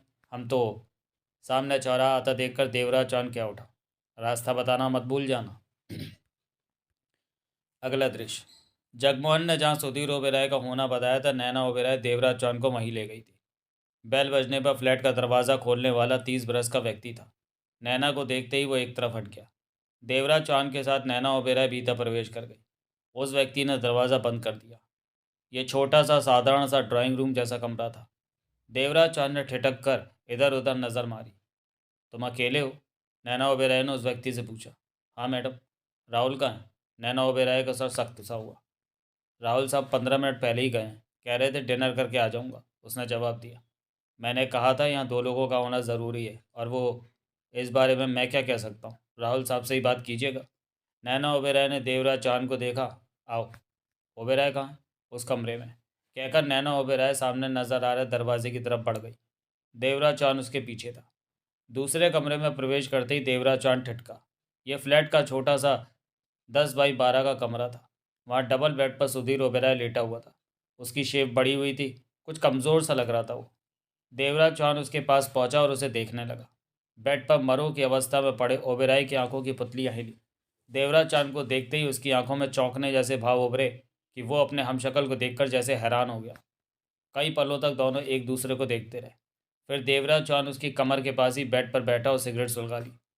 हो गई तुम्हारी तसल्ली कि सुधीर को हमने ठीक ठाक हाल में रखा हुआ है? नैना ओबेरॉय शांत स्वर में बोली। तुम्हें वहम है कि हम उसका बुरा कर सकते हैं? ये मेरा पति है, मैं इसके लिए सब कुछ करने को तैयार हूँ। और तुम्हारी सहायता मैं जो इस वक्त कर रही हूँ उसमें इसका और परिवार का भला है। भला ना होता तो राहुल कभी भी इस काम में मेरा साथ ना देता। वो व्यक्ति भी कमरे में आ पहुंचा तो नैना ने उससे कहा, तुम जाओ, इधर की बातें सुनने की ज़रूरत नहीं। वो वापस चला गया। ये बोल नहीं सकता? देवराज चौहान ने यूं ही पूछा। सब कुछ जानते हुए बेकार का सवाल क्यों कर रहे हो? बोल सकता होता तो तुम्हारी ज़रूरत ही नहीं पड़ती। देवराज चौहान ने सिर हिलाकर कश लिया। कब तक यहाँ बैठे रहोगे? चलो यहाँ। मैं कुछ देर यहाँ रहूँ तो तुम्हें ऐतराज़ होगा? देवराज चौहान बोला। ऐतराज़? मुझे क्यों ऐतराज़ होगा? सारी रात सुधीर के पास बैठे रहो। लेकिन इसके पास रहने की ज़रूरत क्या है? यूं ही। ज़रूरत तो कोई नहीं है, लापरवाही से देवराज चौहान ने कहा। नैना ओबेरॉय ने कलाई पर बंधी घड़ी देखी, फिर क्या उठी। 15 मिनट बहुत होंगे इसके पास बैठने के लिए। बहुत है, मैं उधर बैठी हूँ, आ जाना। कहने के साथ ही नैना पलटी और बाहर निकल गई। नैना ओबेरॉय के जाने के बाद देवराज चौहान ने ओबेरॉय को देखा। ओबेरॉय उसे ही देख रहा था। उसकी आंखों में परेशानी थी। पहचाना मुझे? देवराज चौहान फुसफुसाते हुए बोला।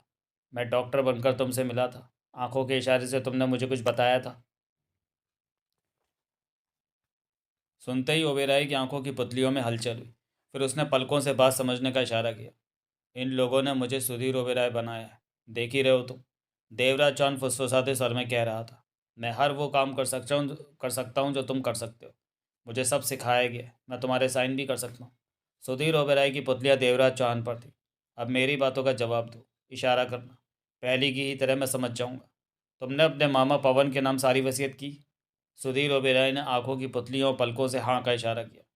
अब ये मुझे सुधीर ओबेरॉय बनाकर गवाहों की मौजूदगी में नई वसीयत पर साइन करवाना चाहते हैं। नई वसीयत में नैना, राहुल और तुम्हारी माँ का बराबर का हिस्सा रहेगा। क्या मैं उस वसीयत पर साइन करूं? देवराज चौहान ने पूछा। आंखों और पलकों के इशारों से सुधीर ओबेरॉय ने इनकार किया। नई वसीयत पर साइन ना करूं तो क्या तुम्हारे मामा वाली वसीयत को रहने दूं? उसके इशारे उसने इशारे में हाँ कही। तुम्हारा मामा क्या घटिया आदमी है? आंखों की पुतलियों पलकों के इशारे से उसने समझाया कि नहीं, ये लोग मुझसे पावर ऑफ अटर्नी तैयार करवाना चाहते हैं कि सारे बिजनेस, दौलत, हर चीज़ पर इनका हक हो जाए जब तक कि तुम ठीक नहीं हो जाते। क्या उस पावर ऑफ अटर्नी पर हस्ताक्षर कर दूँ? इशारे से सुधीर ओबेरॉय ने इनकार में सिर हिलाया।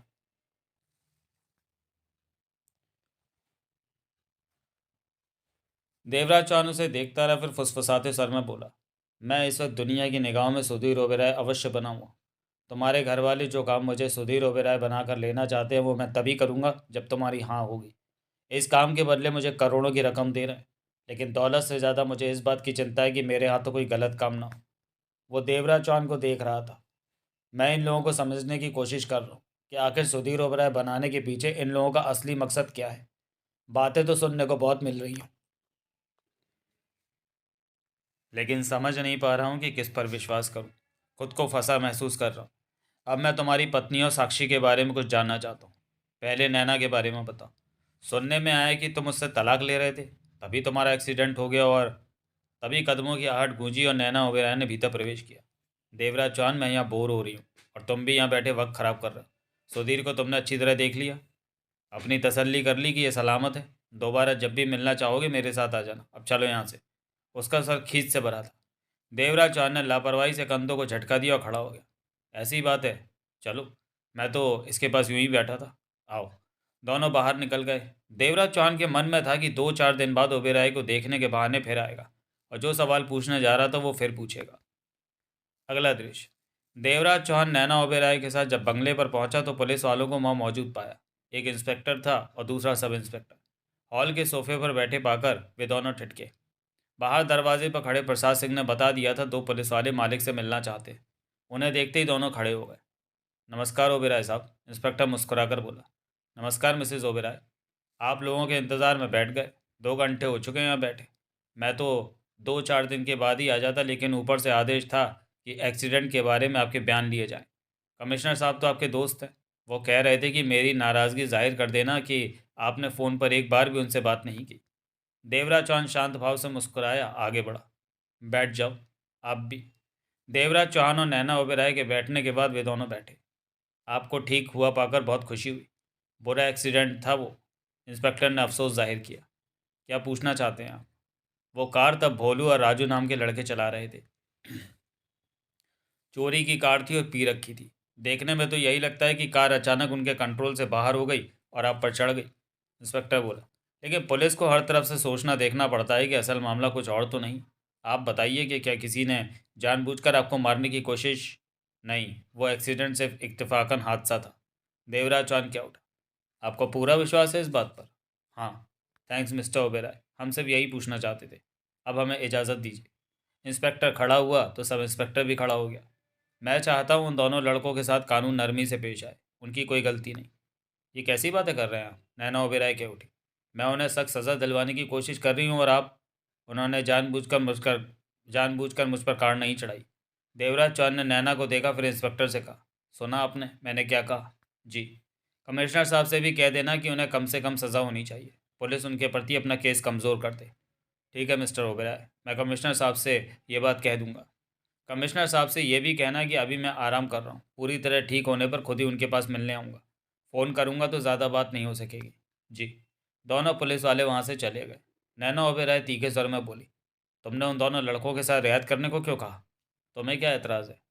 उन्होंने सुधीर पर गाड़ी चढ़ा दी। उसके नतीजे में देख ही रहे हो कि हम क्या क्या भुगतना है। कितनी तकलीफ़ें हम सब पर आ गई। मैं उन्हें सख्त से सख्त सज़ा दिलवाना चाहती। वो नशे में थे, गलती से ये सब हो गया। अपने मन में उनके लिए मैल न रखो। देवराज चौहान मुस्कुराकर बोला। ये बातें अब तुम मुझे समझाओगे? गलत नहीं समझा रहा। देवराज चौहान उठा और बंगले के भीतर की तरफ बढ़ गया। तुम बहुत ज़्यादा समझदारी झाड़ने लगे हो। नैना का तीखा सर उसके कानों में पड़ा। देवराज चौहान ने कोई जवाब नहीं दिया, आगे बढ़ता चला गया। अगला दृश्य।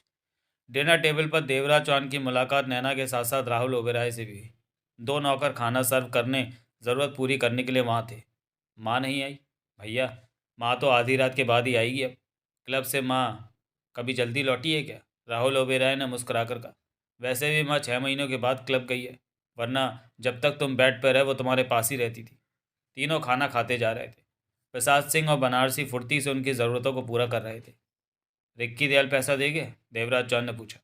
हाँ, मैं तो घर नहीं था, बनारसी के हवाले कर गया। बनारसी ने तब रिक्की दयाल से फ़ोन पर मेरी बात करा दी थी। मैंने ही कहा था कि वो बनारसी को दे दे। पूरा नहीं दिया, बाकी का अगले सप्ताह पैसा देने को कह रहा था। देवराज चौहान ने कुछ नहीं कहा।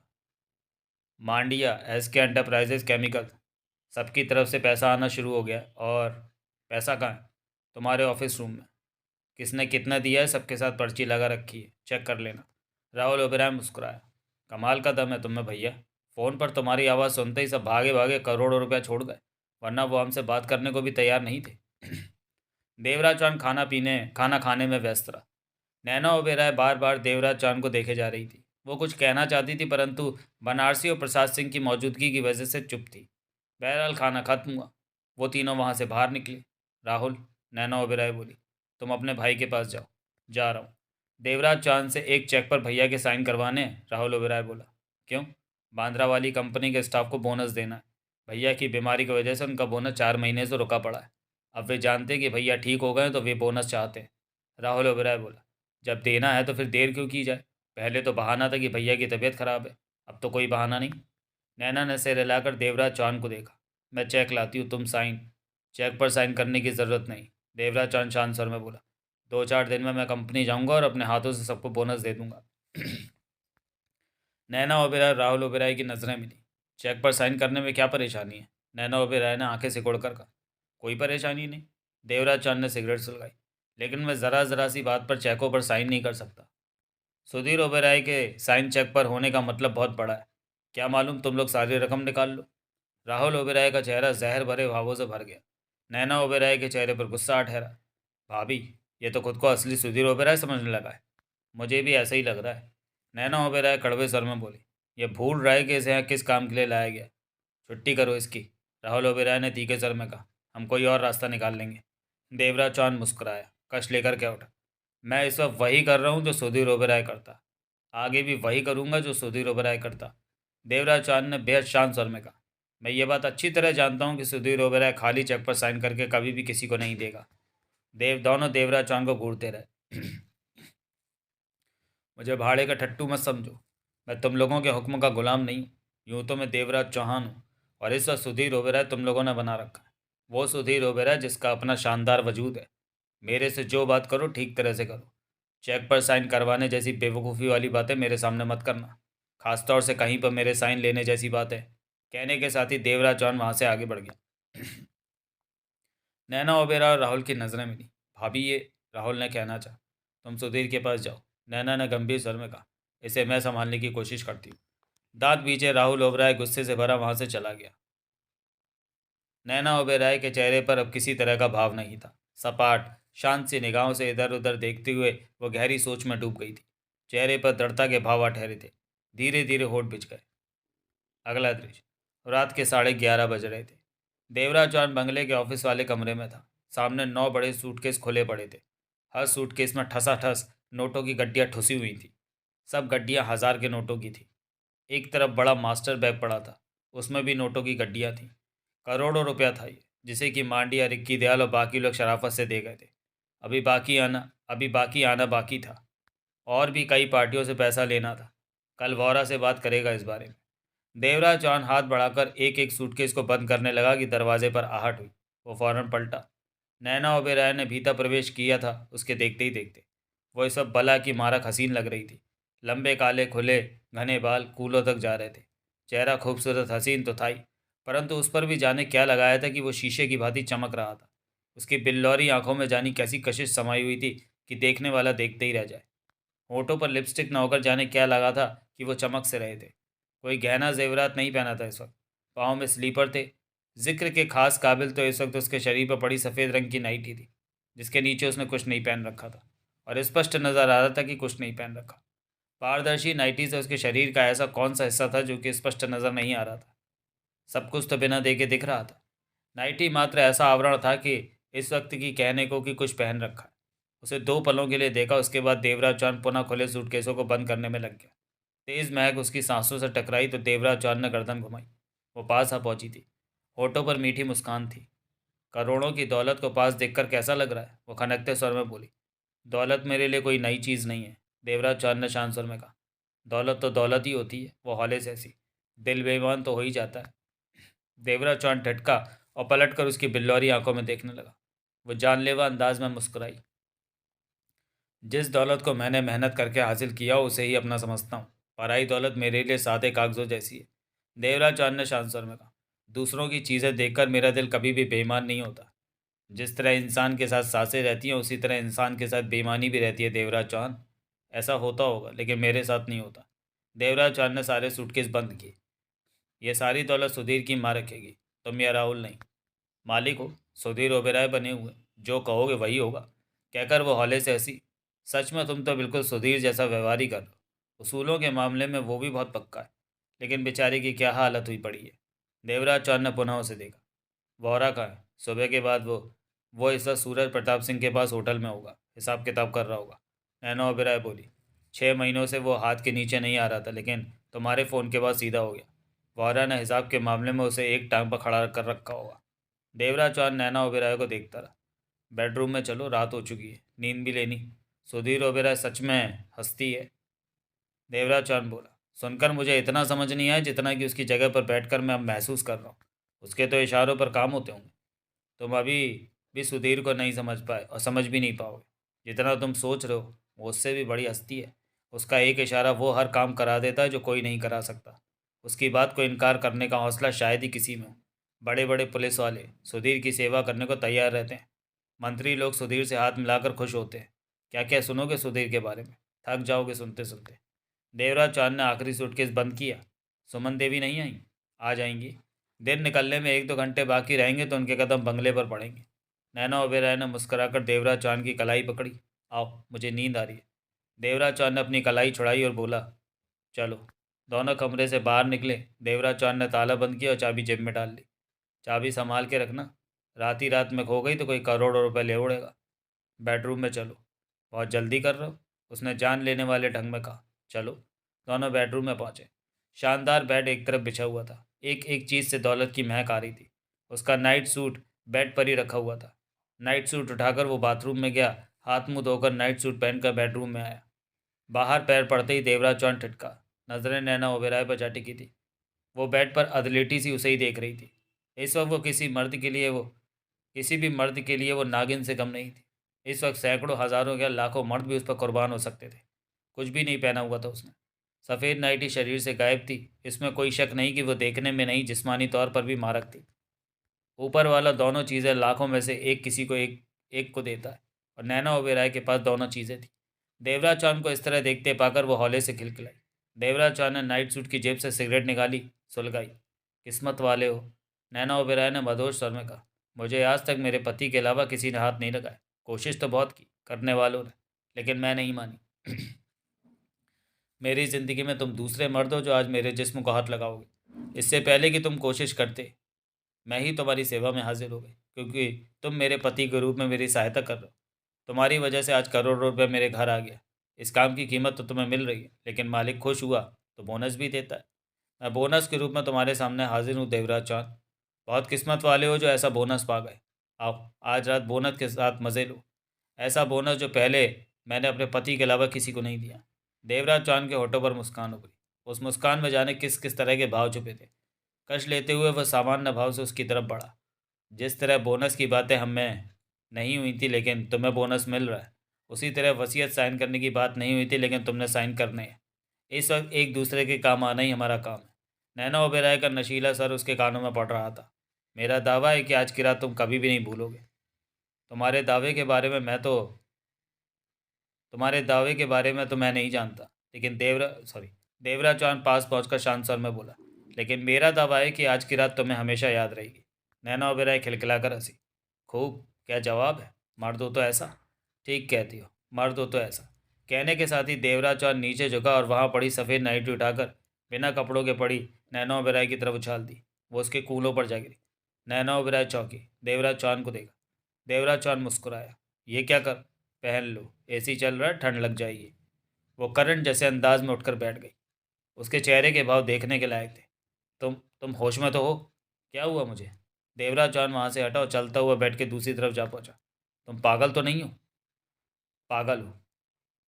मैं तुम्हें शानदार मौका दे रही हूँ कि मेरे जिस्म की असली खुशबू का मज़ा ले सको। मर्द तो सिर्फ मेरे चेहरे को देखने को मरे रहते हैं, जबकि सिर से पाँव तो तुम्हारे सामने हो, और तुम हो कि इस बात को समझ नहीं रहे कि क्या मिल रहा है तुम्हें। मैं सब कुछ समझ रहा हूँ, देवराज चौहान ने मुस्कुराकर कहा। तुम अपना शरीर रिश्वत में देकर मेरे मस्तिष्क पर अपने जिस्म का नशा सवार करा देना चाहती, ताकि मैं तुम्हारे इशारे पर चलूँ, वसीयत पर साइन कर दूँ, चेकों पर साइन कर दूँ, पावर ऑफ अटर्नी पर साइन कर दूँ। ये वजह है कि तुम अपना शरीर मुझे दिखा रही हो। दांत भींचकर नैना ओबेरॉय देवराज चौहान को देखने लगी। गुस्सा आ रहा है। देवराज चौहान के होठों पर छाई मुस्कान गहरी हो गई। उसके होठों से घुर्राहट से निकलती महसूस हुई। मेरा ईमान दौलत नहीं ला सकती, फिर तुम तो बेकार की कोशिश कर रही हो अपना जिस्म दिखाकर। मैं दौलत और औरत को देखकर बेईमान नहीं होता। देवराज चौहान कुर्सी पर जा बैठा। अगर तुमने सुधीर ओबेरॉय की जगह पर बैठने वाले व्यक्ति को अपने इशारों पर ही चलाना था तो तुमने गलत आदमी चुन लिया। मैं खामा का किसी के इशारे पर नहीं चलता। सुनता सबकी हूँ, करता अपनी हूँ। नैना ओबेरॉय का चेहरा गुस्से और अपमान से भर चुका था। तुमने मुझे इस बात का एहसास करा दिया है कि मैंने गलत आदमी को सुधीर ओबेरॉय बना दिया। हाँ, यही बात मैंने अभी अभी तुम्हें कही है। तो फिर यहाँ क्या करने आए हो? पावर ऑफ अटर्नी पर साइन करने, वो भी तब जबकि मुझे लगेगा कि ऐसा करना ठीक रहेगा। नहीं तो नहीं करोगे। नहीं। देवराज चौहान का सर सामान्य था। नैना ओबेरॉय देवराज चौहान को घूरने लगे। अगर तुमने पावर ऑफ अटर्नी पर भी साइन नहीं किए तो तुम्हें फूटी कौड़ी भी नहीं मिलेगी। करोड़ों रुपए गवा दोगे। मुझे नोटों की झलक मत दिखाओ। काम करूंगा तो कीमत लूंगा, नहीं तो नहीं। अजीब इंसान हो तुम। अजीब नहीं हूँ। यूँ कहूँ कि मुझ जैसा तुम्हें पहले मिला नहीं। पहले तुम्हें जो मिला वो तुम्हारी खूबसूरती और शरीर का दीवाना मिला।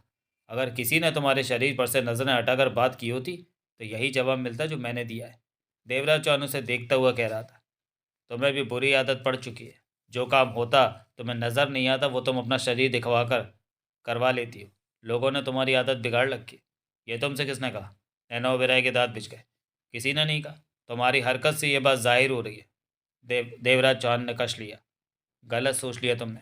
मैंने पहली बार अपने पति के अलावा आज किसी के सामने कपड़े उतारे हैं। इसकी दो वजह हैं। नैना ओबेरॉय के सर में गंभीरता आ गई। 6 महीने से सुधीर बेड पर पड़ा है। इन 6 महीनों में किसी मर्द का करीबीपन हासिल नहीं हुआ मुझे। बताया तो, मैं किसी को भी अपने पास नहीं फटकने देती।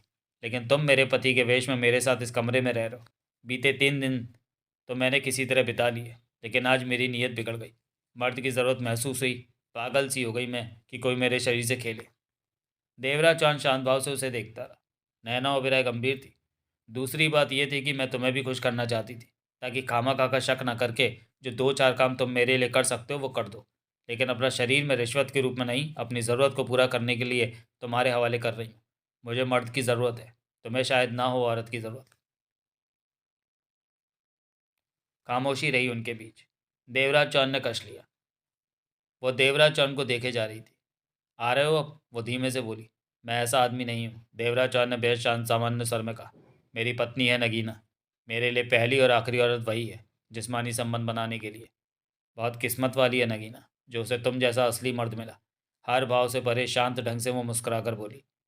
फिर उठकर उसने नाइटी डाली और बेड पर लेटते हुए लिहाफ कमर तक लिया और देवराज चौहान को देखा। Good night mister Devraj Chauhan, you are great. Good night, Devraj Chauhan ने उसकी तरफ देखे बिना कहा। नैना ओबेरॉय ने करवट ली और देवराज चौहान की तरफ पीठ हो गई। लेटे लेटे नैना के चेहरे के भाव बदलने लगे। चेहरे पर जहरीली मुस्कान आ ठहरी थी और आंखों में वहशी चमक। वो सच में उस नागिन की तरह लग रही थी इस वक्त, जो डसने के लिए शिकार के सिर पर जा पहुंची हो। तो चलिए दोस्तों, जुआरी के इस भाग को यहीं समाप्त करते हैं। मिलते हैं इसके चौथे भाग में अगले वीडियो में। तब तक के लिए धन्यवाद।